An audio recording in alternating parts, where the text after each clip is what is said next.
Stripe is the go-to choice for AI companies, from early-stage startups to scaled enterprises. 78% of the leading AI companies use Stripe to go to market quickly and scale globally. That includes pioneers like NVIDIA, OpenAI, and Perplexity. Stripe has developed cutting-edge tools to improve everything from fraud detection to checkout optimization. Whether you're aiming for incremental gains or planning for enterprise transformation, see how Stripe can help at stripe.com. Are your ulcerative colitis symptoms proving difficult to manage? Tremfya guselkumab can help you manage the cycle of UC symptoms. At 1 year, many patients taking Tremfya achieved clinical remission, and some patients also achieved endoscopic remission. Individual results may vary. Tremfya is a prescription medicine used to treat adults with moderately to severely active ulcerative colitis. Serious allergic reactions and increased risk of infections may occur. Before treatment, your doctor should check you for infections and TB. Tell your doctor if you have an infection, flu-like symptoms, or if you need a vaccine. Ask your doctor if Tremfya can help you manage the cycle of UC symptoms. Call 1-800-526-7736 to learn more, or visit tremfyaradio.com.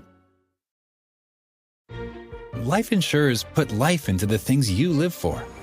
The new factory that's hiring your neighbors. Maintenance on the bridge that keeps traffic flowing. The paycheck that puts pizza night on the table. Life insurers contribute $8 trillion to the U.S. economy through bond purchases and other investments, and protect the financial security of 90 million American families, like yours. See how life insurers put life into America at acli.com. Paid for by the American Council of Life Insurers. With McValue at McDonald's, you don't just get deals on the drinks. You get deals on McDonald's drinks. So when you're breaking a sweat, embrace the chill without breaking the bank. And when your crew is running on empty, keep your wallet full while refreshing the squad. Ace the vibe check with drinks like lemonade, frozen Fanta Blue Raspberry, or any size drink for just $1.49. Limited time only. Price and participation may vary. Cannot be combined with any other offer. Ba-da-ba-ba-ba. So, you just started using LinkedIn Premium. Now what? Well, on your premium company page, you noticed around 7.5 times more page engagement and 5 times more page views. Well done. And now, new clients are messaging you. All because you're using LinkedIn Premium, which helps you get the business growth you want. Think big, small business. Think big. Start your free trial at linkedin.com/premium small business. That's linkedin.com/premium small business. Did you know that Game Pass or Pass is brought to you for free because of Spotify for podcasters? It's a totally free platform, and you can make a podcast today for free. Spotify for podcasters lets you record and edit podcasts right from your phone or computer. So no matter what your setup is like, you can start creating today. Then you can distribute your podcast to Spotify and everywhere else that podcasts are heard. And if you're thinking about taking your podcast to the next level with a video podcast, Spotify can help you too. With Spotify for podcasters, you can also earn money in a variety of ways that includes ads and podcast subscriptions. So what are you waiting for? Download the Spotify for Podcasters app or go to spotify.com/podcast to get started right now.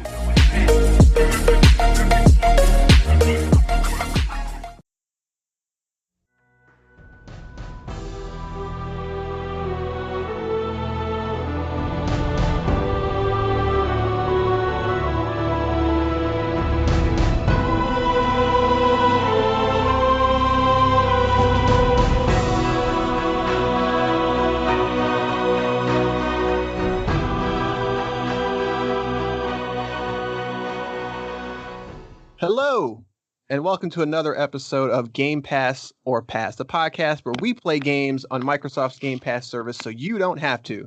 By the end of the show, we're going to tell you if our next game, Halo Wars Definitive Edition, is something that you should play or something you should pass on. I am Corey, and I am joined with my co-host, Basher. What's the deal, good sirs? You changed my intro without me knowing. I'm highly offended. Yeah. This is what I have written. You definitely tweaked it. That's not what I wrote down, but that's fine. What? Well, that's fine. My intro, my rules. We'll talk about it off air, behind closed doors. Ooh, I'm scared. All right. So today we're going to be talking about a game that's been remade that's from 2009 from a studio that is no longer with us, unfortunately, Halo Wars.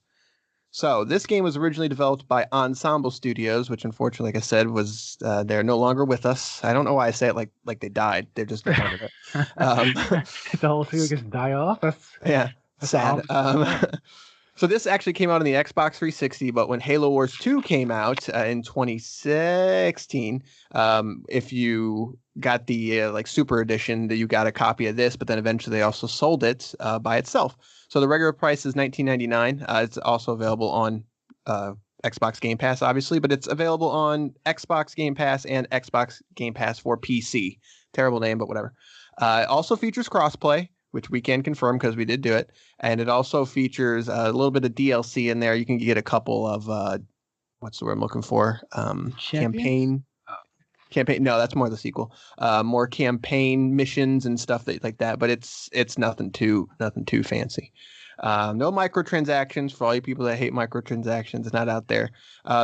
This is okay. There's two things that I thought was crazy about this game. The achievement difficulty in this game is actually pretty freaking high. Like, I would rate it probably like an 8 out of 10. The amount of time and stuff that you have to put into getting some of those achievements is crazy. Like, what's the harder one to get? I would probably say the hardest one to get is, so you have to win, I think it's like 75 skirmish matches. And it's just like I guess that's not hard. That's just time consuming. Which well, it is when a campaign. Well, skirmishes can last, like, depending on your skill level, it can last like an hour. So right.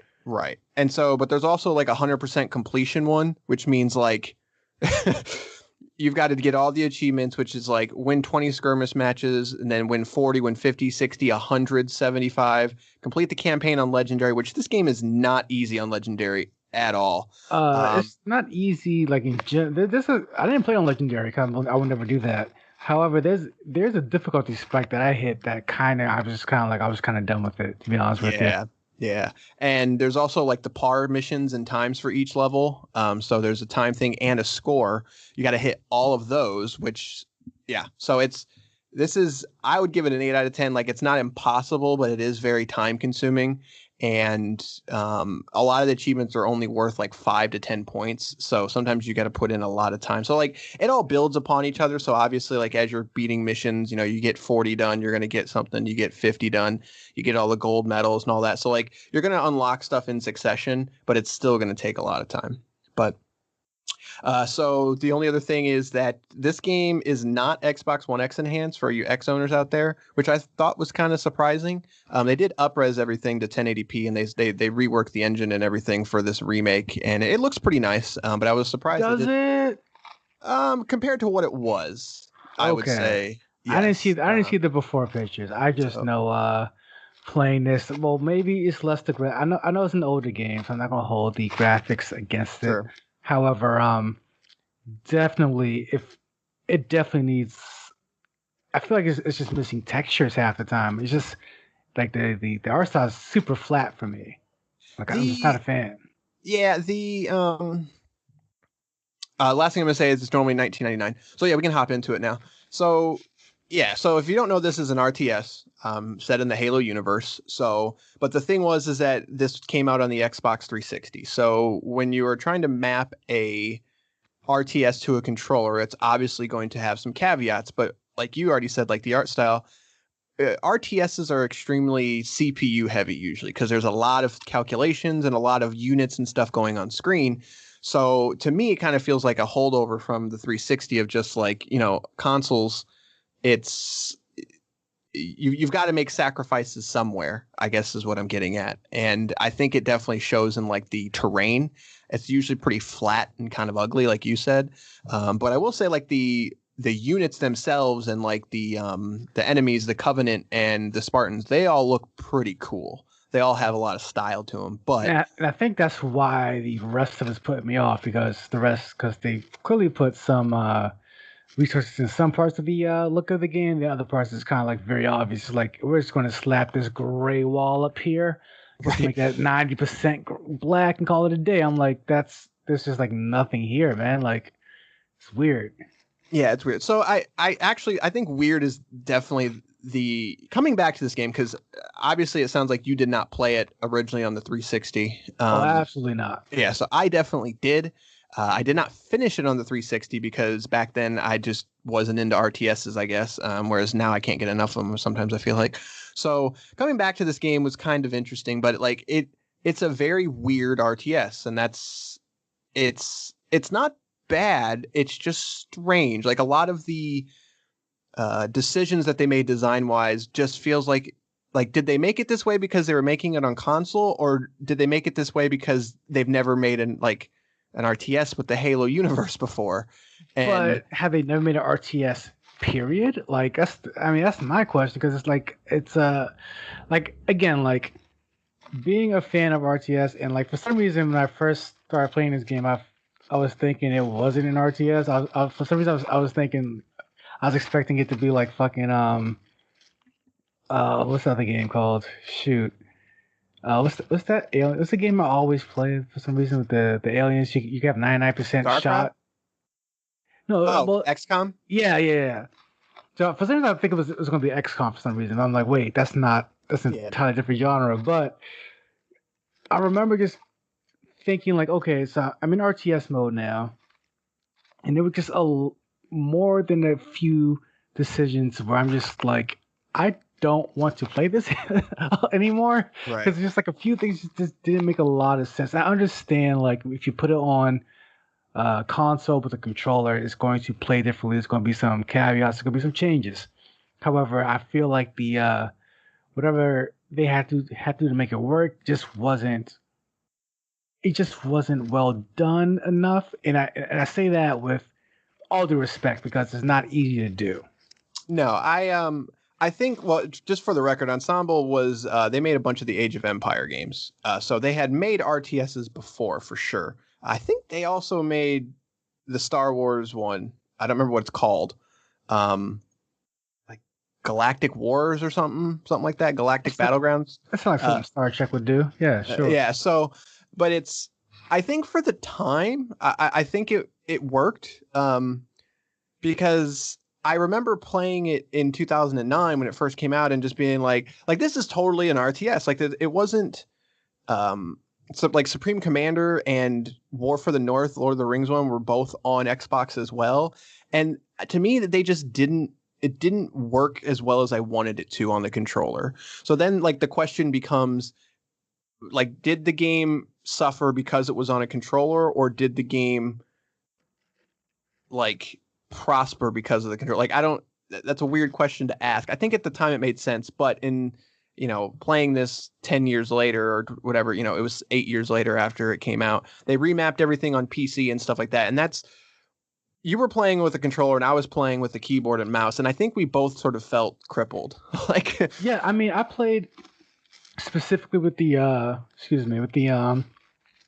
with the controller because I wanted to get the feel of how the game was originally made. Right. And don't get me wrong, there's some things they did that felt good, like using the D-pad to kind of switch between bases really quickly. That's a good thing that they did. Yeah, but then that's critical. But then there's a lot of things where it's like selecting all units and selecting some units. It's impossible. And it's kind of necessary. Right. I feel like that's kind of like you're building this game in step 3. How do we make it so that you can select some units as opposed to all units, and vice versa? And it's we're not going to do that. It's just going to be basically all units at all times. It's I can't separate we have bases on opposite sides of the map. You're making this extremely difficult, and so when you add that frustration into when you get further into the game, you hit a difficulty spike, which I gave up on. I'm just half the reasons just me not being good at the game.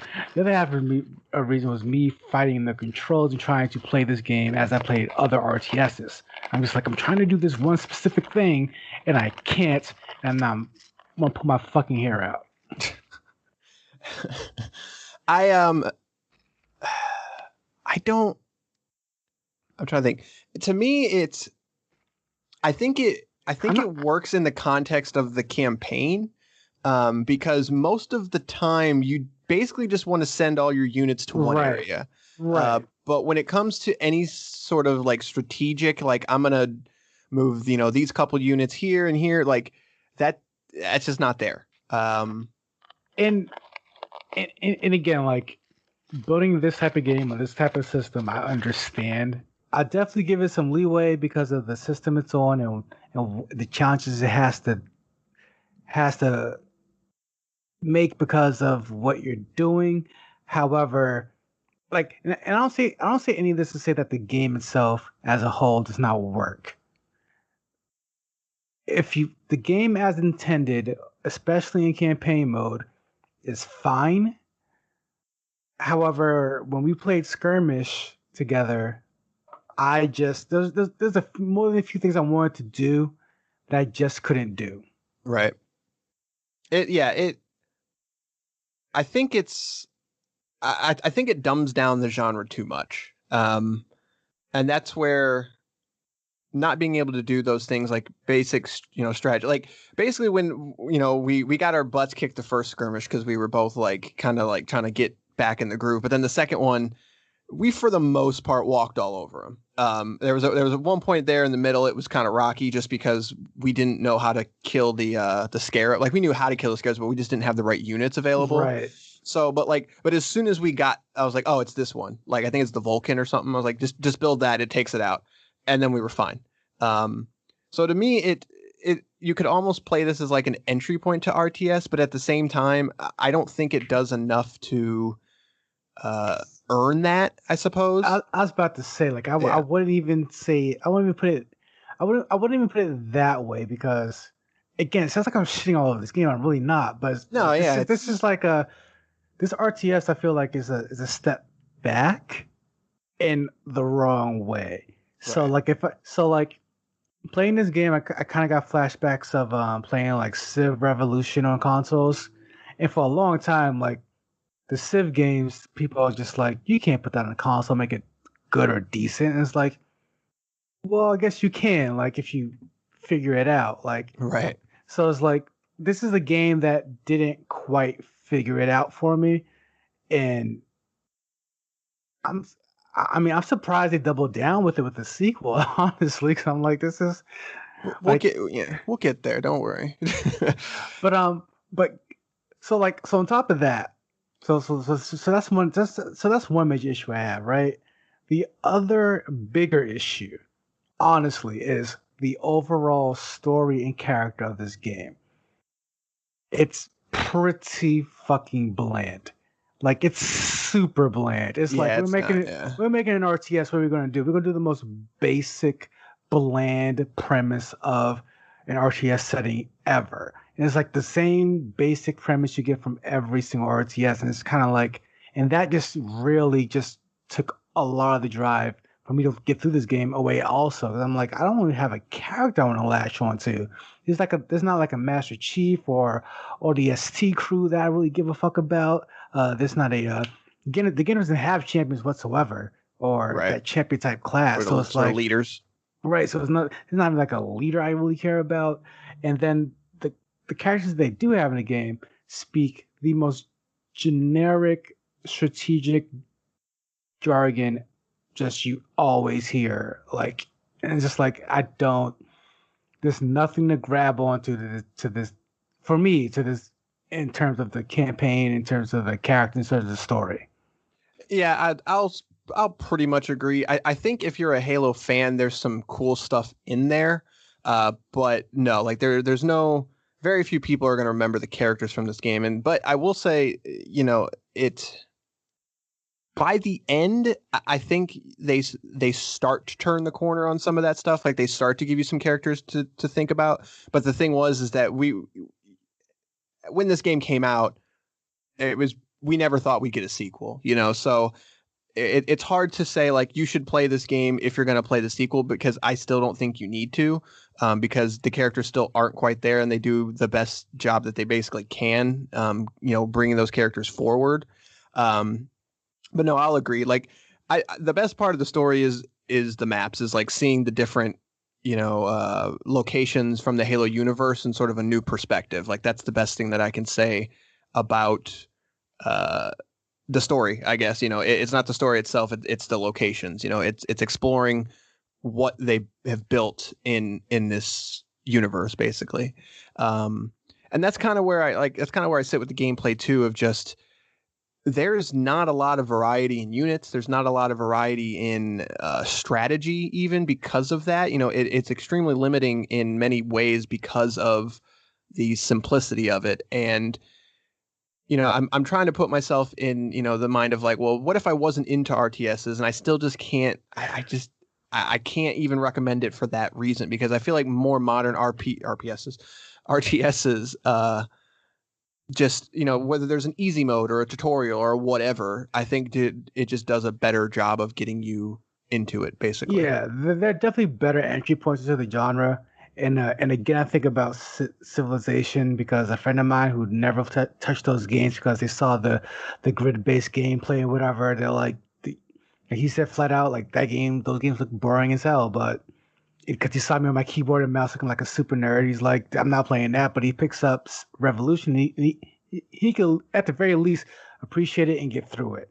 With this one, I can't even say, if you're new to RTS, try this. I'm like, this is not a good example. Like, right. And the biggest thing that drove me nuts was the camera.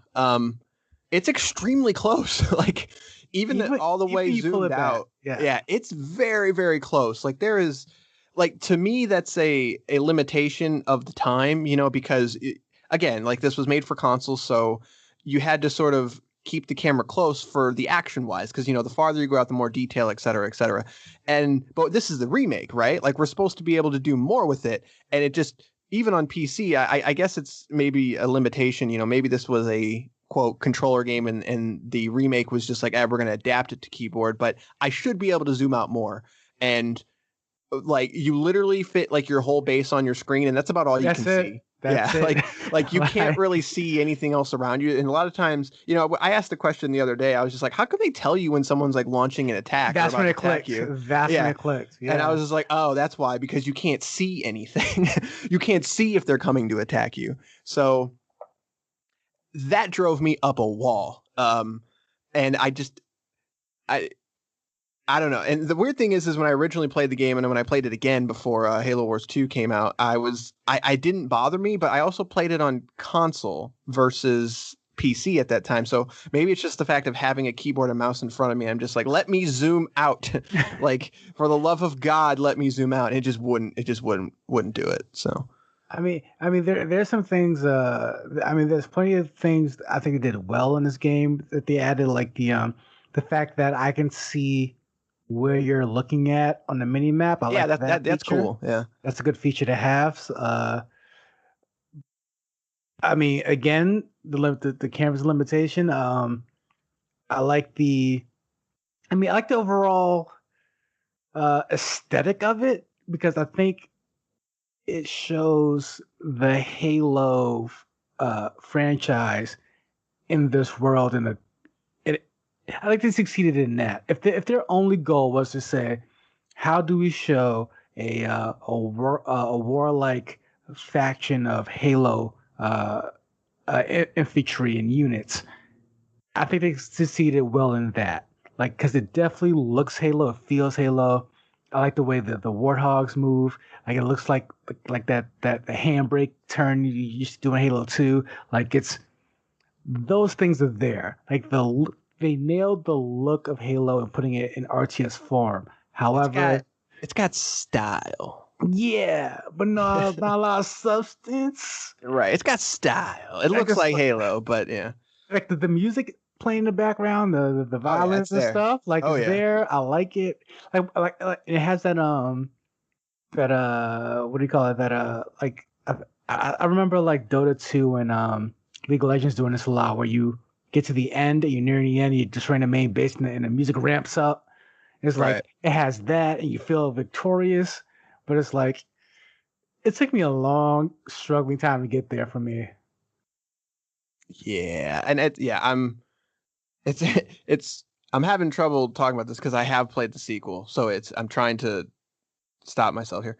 But yeah, no, I agree with that. Like it's got a lot of style, and for the time, I think it was passable. But I don't know. I don't think we can recommend this one. Yeah, I mean, I didn't play it when it first came out, but even then, if I could transport myself back, I cannot. I don't know if I would. I think I'd be saying the same thing, honestly. Yeah, that's tough. I think at the time I think I could have at least said it's worth checking out. Right. But I think, yeah, I think then I would have said it's worth checking out. But now I think you can pass on it. I think you can skip it. I'll double down on that. I think you pass on it for sure. Yeah, which is a shame because it's such a cool, it is ambitious, like they were trying to do something extremely different with the Halo franchise, and I think they succeeded in proving that it can be done. But I don't think this was like at the time, I think it proved it, but yeah, that's all I'll say. But yeah, so yeah, I think on this is our first pass. We had two. First pass on it. Pass on it. Pass. This is our first Passover. Passover. I like that. It's our first don't play it. It's yeah. So we had two in a row. So we had to we couldn't. It wasn't going to last forever. I'm surprised it was the Halo game. Honestly, I mean, I know quote unquote Halo game. I'm surprised it was a first party. First party Halo game. It's kind of like you. Like it's. I honestly expected to walk away from this game like, oh, that was a good first try. Where now I honestly just feel like I don't think you should play this. Yeah, I think it kind of breaks my heart because I just remember at the time I was just like, what? You can't do that, and they did it. But yeah, so hindsight's 20/20 though, I guess. So, but that's it. That's gonna do it for this episode. But the reason that we're talking about Halo Wars is because we've already picked our next game. It's also on Game Pass. Halo obviously. 2. Halo Wars 2.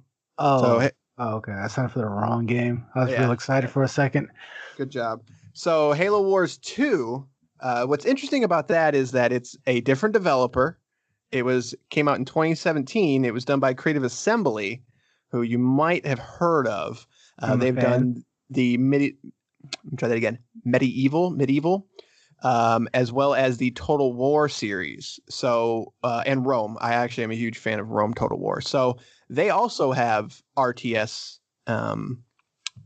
chops. Experience. Right. So we'll have to tune in next time to see if we recommend that one. So I'm excited to talk about that one though. So whether it's good or bad, I guess you'll have to find out. But be interesting. But so yes, that's gonna do it for this episode. You can now find us on basically all of your major podcast hosting services. We are officially on Apple Podcasts, Google Podcasts, Stitcher, Spotify. There's some that I've never even heard of that I probably should have looked up before this, but apparently our audience is on Spotify. That's what the app tells me. So to all you Spotify listeners, hello.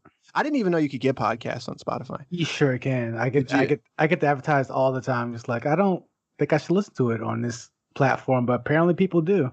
That just like legitimately, it seems weird to me. Honestly, right. It's legitimately very strange, and it probably shouldn't be, but I don't like it. So you're anti-Spotify. I just know Spotify is for music. Taking down Spotify. All right. Oh, I like this. Spotify is for music, not podcasts. We are on Radio Public, Pocket Cast, Overcast, Breaker, Spotify, Google Podcasts, and Apple Podcasts. With more to come, we'll let you know when we're up on those. So also we've got some UK listeners. So hello to the UK out there. Don't listen on Spotify. We're anti-Spotify. we are not anti-Spotify. We're officially anti-Spotify. We're taking down the feed. There goes that. We're not going to get advertising from them anytime soon. But so leave us a review if you like us on any of those services. Apple Podcasts is probably one of the more important ones, and Spotify, since a lot of our audience is there, but that helps us grow. You can check out our YouTube page, Platform for Gamers, where you can check out the video version, which has got some gameplay of me playing all these fun games in the background in case you want something to stare at while you're listening. But if not, you can always get the audio version. But that's going to do it for this episode. We will see you next time with Halo Wars 2. Good days. How do I stop this? There it is. Life insurers put life into the things you live for. The new factory that's hiring your neighbors. Maintenance on the bridge that keeps traffic flowing. The paycheck that puts pizza night on the table. Life insurers contribute $8 trillion to the U.S. economy through bond purchases and other investments, and protect the financial security of 90 million American families, like yours.